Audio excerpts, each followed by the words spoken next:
जिन साहब हमने 2 minute late आपके लिए बिगुल बजाए, क्योंकि हम ये चाहते थे कि आपको डे हाई पर जब इंडेक्स हो तब आमंत्रित किया जाए। 17,675 पर निफ्टी है, 42,300 के पार निकलता हुआ बैंक निफ्टी।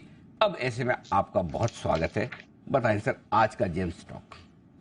बिल्कुल, thank you so much Anil ji. पहले भी एक बार ऐसा हो चुका कि मार्केट एकदम ग्रीन में आ रहा और आपने मुझे बुलाया, या मैं आया इसीलिए ग्रीन में आया, वो पता नहीं, बट एनीवेज ऐसा लगता है कि अच्छा समय है। और मिड कैप स्मॉल कैप्स तो देखिए बहुत इंपॉर्टेंट है।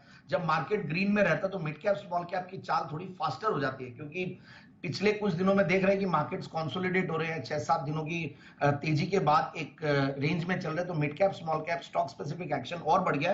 But anyways I will come to my stock first, that is Stylam industries limited. Again one of my favourite segments. मतलब इस सेगमेंट से मैं भले वो ये लैमिनेट्स बनाने वाली कंपनी है, अगर प्लाईवुड बिकती है तो लैमिनेट्स भी बिकते हैं, और प्लाईवुड के स्टॉक्स भी पिछले कुछ दिनों से बहुत बढ़िया कर रहे हैं। अगेन मैं एक चीज कहूंगा, कल मुझे ट्वीट से एक जिन्होंने बोला था कि आप लिक्विडिटी रिस्क की भी बात कीजिए, क्योंकि कई बार ऐसा होता है अनिल जी की बहुत अच्छे स्टॉक्स है, हम लाते हैं 2,000 करोड़ 3,000 करोड़ की मार्केट कैप या 300-500 करोड़ की मार्केट कैप होती है, वहां लिक्विडिटी के इश्यूज इसीलिए आते हैं कि मार्केट्स में आजकल ऑप्शंस में वॉल्यूम ज्यादा है, डिलीवरी मार्केट्स में कम है और पार्टिसिपेंट्स कम रहते हैं, इसीलिए भी अच्छे स्टॉक्स में भी लोग नहीं रहते हैं। तो लिक्विडिटी से क्वालिटी का कोई वैसे कनेक्शन नहीं है बहुत, बल्कि मैं तो कई बार ऐसा देखता हूं कि बहुत अच्छी क्वालिटी के स्टॉक्स बहुत कम लिक्विड होते हैं। जैसे कि हमने देखा एमएनसी स्टॉक्स होते हैं, कुणाल जी वाले कैटेगरी के जो स्टॉक्स है, उन सब में लिक्विडिटी कम रहती है, क्योंकि जो लोग लेके बैठे हुए वो लेके बैठे हुए, कुंडी मार के बैठे हुए, वो बेचते ही नहीं है। तो वैसा स्टॉक्स, और ये भी स्टॉक थोड़ा सा इलिक्विड है, but it's a world class company. मुझे जो सबसे बढ़िया बात इस कंपनी की लगी, ये one of the fastest growing companies है ये डेकोरेटिव लैमिनेट्स में, और ये जो अलाइड प्रोडक्ट्स और कंपनी प्लाईवुड में, लैमिनेट्स में, एमडीएफ में, इन सब में ओवरऑल अपना परचम फैला रही है। और इंडिया का लार्जेस्ट लैमिनेटिंग प्रोड्यूसिंग ग्रुप है, मतलब लैमिनेट्स का जो प्रोडक्शन है सबसे बड़ा, और एशिया का biggest single location laminate plant इनके पास है। फिर इन्होंने PU plus lacquer coating process की पायनियरिंग इन्होंने की है। तो इस तरीके का, और करीब 65 कंट्रीज में ये लोग अपना प्रोडक्ट्स को एक्सपोर्ट करते हैं, इस तरह की कंपनी है। और ग्लोबल पायनियर है हॉट कोटिंग प्रोसेस में, again that is again a big thing.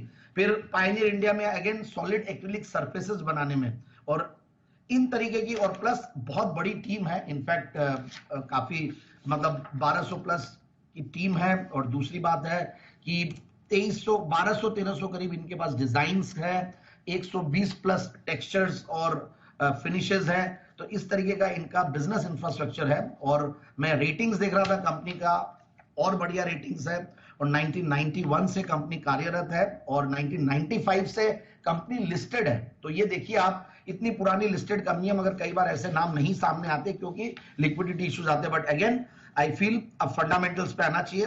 24-25% का रिटर्न ऑन कैपिटल एम्प्लॉयड, 21% का रिटर्न ऑन इक्विटी, पिछले 5 साल में प्रॉफिट की कैगर 25-26% रही है, सेल्स की कैगर भी 17-18%। क्वार्टरली रिजल्ट दिसंबर वाले एक्स्ट्राऑर्डिनरी अच्छे थे। इनफैक्ट पिछले 3 क्वार्टर से कंटिन्यूअसली कंपनी 20s में कमा रही है, मतलब पहले ये टीन्स में कमाती थी, 15 करोड़ 16 करोड़ क्वार्टरली बोल रहा हूं मैं, और अब कंपनी 24 करोड़ का पैट था 16 करोड़ के पैट के सामने दिसंबर के।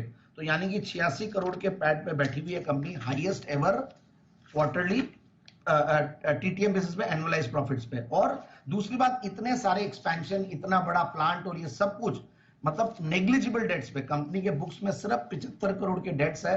कंपनी की इक्विटी छोटी है, इसलिए भाव भी बड़े दिखते हैं। और मैं देख रहा था प्रमोटर्स की शेयर होल्डिंग 54-55% के लगभग है, एफआईआईज डीआईज करीब 14% के लगभग होल्ड करते हैं, और पब्लिक शेयर होल्डिंग में भी कुछ बड़े नाम है जिनसे और कॉन्फिडेंस आता है। और abacus growth fund, quant growth fund, six sense India opportunities, ये सब बड़े बड़े नाम है डीआईआईज की लिस्ट में। तो मुझे लगता है कि स्टॉक को बिल्कुल, इस स्टॉक को लिया जाए इन लेवल्स पे। और ऊपर का लेवल ये 1270 का दिखाया हुआ, उसके सामने 1100 के लगभग मिल रहा है। तो मुझे लगता है it's a very good opportunity. 1250-1290 के टारगेट्स के लिए स्टॉक को लेना चाहिए। 1250 टारगेट क्या बताया जिनका? 1250 ना? या ओके, 1200 या, वाह जिन सर, या स्टाइल है। ओके। सॉरी सर, हाँ हाँ जिन साहब, नहीं ये या बोलने पे एक हाँ। मुझे टीचर से डांट भी पड़ी हुई है। अच्छा। हाँ हम तो यहाँ क्या होता है, यस बोलिए। हाँ, हम तो किसी को डांटते नहीं है, हमने आपको प्यार से बोला, वो समझ ली, डांट ही समझ लीजिए इसको, और क्या है। और एक बार मुझे आर्मी बैकग्राउंड से भी मिले थे, हाँ। मेरे फ्रेंड के दादू सा है और बहुत बड़े इनफैक्ट कंट्री के जनरल रहे हुए हैं, तो उनके सामने मैंने गलती से या बोल दिया, नो नो या, इट्स ओनली यस, यस बोलिए। आर्मी का तो हिसाब से फिर वो उन्होंने बोल दिया तो उनका तो बड़ा डिसिप्लिन वाला काम होता है। हाँ, बात तो सही है। तो ये है आपके लिए पूरा का पूरा एक्शन जेम्स स्टॉक के तौर पर।